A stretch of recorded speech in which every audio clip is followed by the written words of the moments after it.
Metrolinx CEO could not confirm whether the Eglinton Crosstown will open in September when the Premier had previously suggested that could be the case. Michael Lindsay says now the agency is building up the availability of vehicles to meet peak capacity.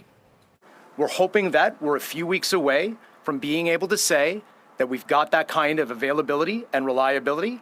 We will then trigger the revenue service demonstration test that I mentioned last time, 30 days of running at revenue service in order to demonstrate that this system is safe and reliable when it opens.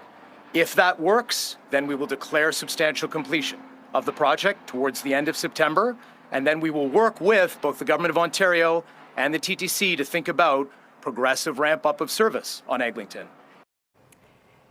In April, Councillor Josh Matlow, who is also a member of the TTC board, told CP24 he believed the line would be open by September.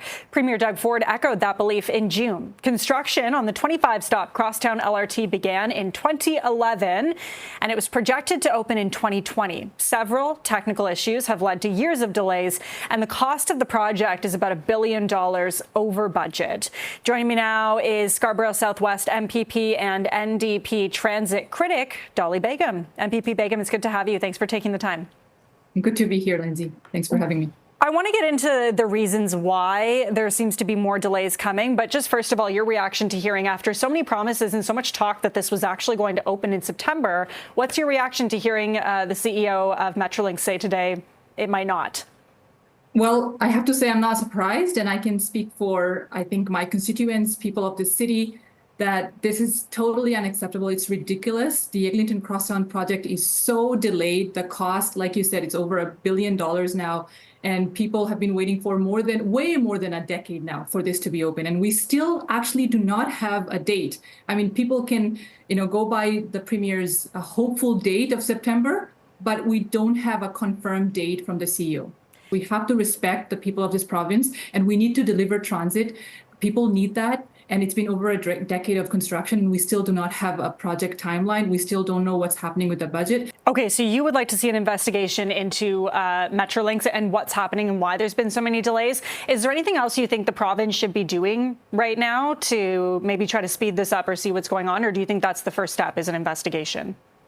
I think right now what we need to have is an actual opening date. What we do not have is a clear communication between Metrolinx and the government, right? We don't have the Ministry of Transportation tell us. We don't have the Premier who actually knows a real date. We've had too many delays, we've had too many excuses, but we still do not have real understanding of why these delays took place, where all that money went.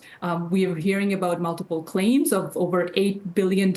People deserve reliable transit, and right now we don't have that. I take your point that you would like to see a clear opening date, but this seems to be a theme in our city when it comes to our transit not being up to speed, not being up to date, falling behind on deadlines. Why do you think Toronto kind of sees this problem again and again? When you look at other cities around the world, they get transit moving and transit projects moving way faster. One of the things I've noticed with Metrolinx is there's a culture of secrecy we've seen over a decade now. We've seen multiple lawsuits, we've seen multiple claims, and no clear answers. And I think that goes to the core of the issue that we face with our transit system here. The other thing I'd like to highlight is we still have, 118 vice presidents for Metrolinx. We have CEOs making a lot of money, and yet those who are losing out are the people of this city, people of this province.